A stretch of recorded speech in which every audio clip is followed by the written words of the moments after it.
Van மீது ரயில் மோதி விபத்து ஏற்பட்ட நிலையில் 3 பேர் உயிரிழந்திருப்பதாக முதற்கட்ட தகவல் வெளியாகியிருக்கிறது. கடலூர் செம்மங்குப்பம் அருகே தனியார் பள்ளி வேன் மீது ரயில் மோதி விபத்து ஏற்பட்ட நிலையில் 3 பேர் உயிரிழந்திருப்பதாக முதற்கட்ட தகவல் வெளியாகியிருக்கிறது. படுகாயமடைந்த பள்ளி மாணவர்கள் தற்போது மருத்துவமனையில் சிகிச்சைக்காக அனுமதிக்கப்பட்டிருக்கின்றனர். ரயில்வே கேட்டை கடக்க முயற்சித்தபோது இந்த விபத்து நேரிட்டிருப்பதாக போலீசார் விசாரணை நடத்தி வருகின்றனர். ரயில் வரும்போது ரயில்வே கேட் திறந்திருந்ததாக தகவலானது வெளியாகியிருக்கிறது. ரயில் வரும்போது கேட் திறந்திருந்தது எப்படி என போலீசார் விசாரணை மேற்கொண்டு வருகின்றனர். முக்கிய செய்தியாக பார்த்துக் கொண்டிருக்கிறோம்.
பள்ளி வேன் மீது ரயில் மோதி கோர விபத்து ஏற்பட்டிருக்கிறது. தற்போது 3 பேர் உயிரிழந்திருப்பதாக தகவல் வெளியாகியிருக்கிறது.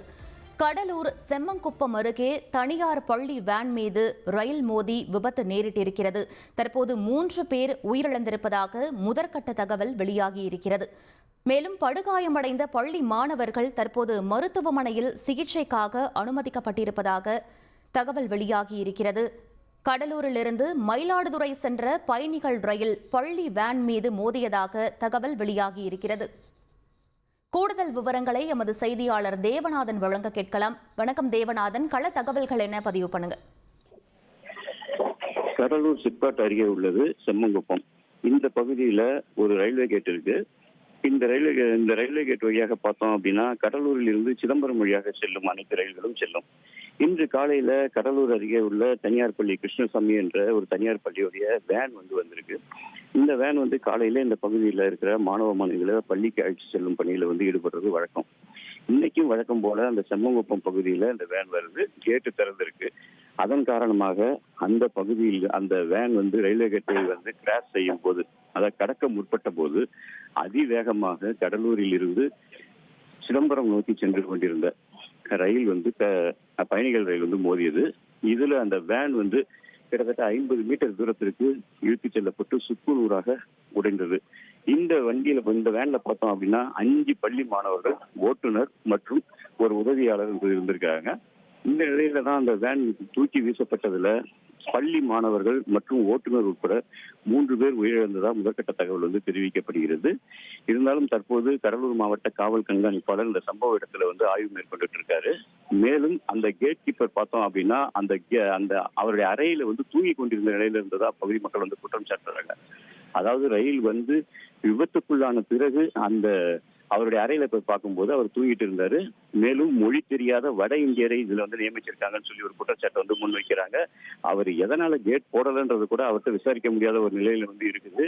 மேலும் அப்பகுதி மக்கள் அந்த கேட் கீப்பரை கடுமையாக தாக்கிய நிலையில தற்போது மாவட்ட காவல்துறை கண்காணிப்பாளர் அவரை மீட்டு அழைத்து செல்லும் பணியில் ஈடுபட்டிருக்காரு. மேலும் இந்த விபத்துக்கான காரணம் என்ன அப்படின்றது குறித்து விசாரிச்சுட்டு இருக்காங்க. அதாவது வழக்கமா பார்த்தோம் அப்படின்னா ஒரு ரயில்வே கேட் இருந்ததுன்னா அதற்கு முன்னால இருக்க சிக்னல் ரயில்வே கேட் போட்டால் மட்டுமே ஓபன் ஆகும். அப்படி இருக்கின்ற நிலையில ரயில்வே கேட் போடாமலேயே அந்த ரயில் அந்த சிக்னலை தாண்டி வந்தது எப்படி என்ற ஒரு கேள்வி எழுந்திருக்கிறது. அது குறித்தும் தற்போது போலீசார் தீவிரமாக விசாரணை மேற்கொண்டு இருக்காங்க. ரயில்வே போலீசார் மற்றும் கடலூர் மாவட்ட போலீசார், வருவாய்த்துறையினர் என அனைத்து அரசு துறை அதிகாரிகளும் இப்போது சம்பவ இடத்திலிருந்து விசாரணை மேற்கொண்டு இருக்காங்க. மேலும் இந்த விபத்து காரணமாக கடலூர் மற்றும் சிதம்பரம் பகுதியில் செல்லும் அனைத்து ரயில்களும் தற்போது நிறுத்தப்பட்டுள்ளதாக ரயில்வே துறை தெரிவிச்சிருக்காங்க. அந்த விபத்தை ஏற்படுத்திய ரயிலும் 100 மீட்டருக்கு அப்பால் வந்து ரயில்வே டிராக்கில் நிறுத்தி வைக்கப்பட்டிருக்கிறது, பயணிகளோடு நிறுத்தி வைக்கப்பட்டிருக்கிறது. இந்த சம்பவ இடத்துல தற்போது காவல்துறையினர் விசாரணை மேற்கொண்டு வரும் நிலையில காயமடைந்த மாணவ மாணவிகளுக்கு தற்போது கடலூர் அரசு மருத்துவமனையில் சிகிச்சை அளிக்கப்பட்டிருக்கு. அவர்களுக்கு அதாவது உயர் ரக சிகிச்சை அளிக்கிறதுக்கு மாவட்ட ஆட்சியர் வந்து உத்தரவிட்டிருக்காரு. அவர்களுக்கு உரிய சிகிச்சை அளிக்கவும், தேவைப்பட்டால் மேல் சிகிச்சைக்காக உயர் மருத்துவமனைகளுக்கு அனுப்பி வைக்கவும் மாவட்ட நிர்வாகம் உத்தரவிட்டிருக்கு. தந்தி டிவியை உங்கள் கேபிள் டிவி ஆபரேட்டரிடம் இலவசமாக கேட்டு பெறுங்கள்.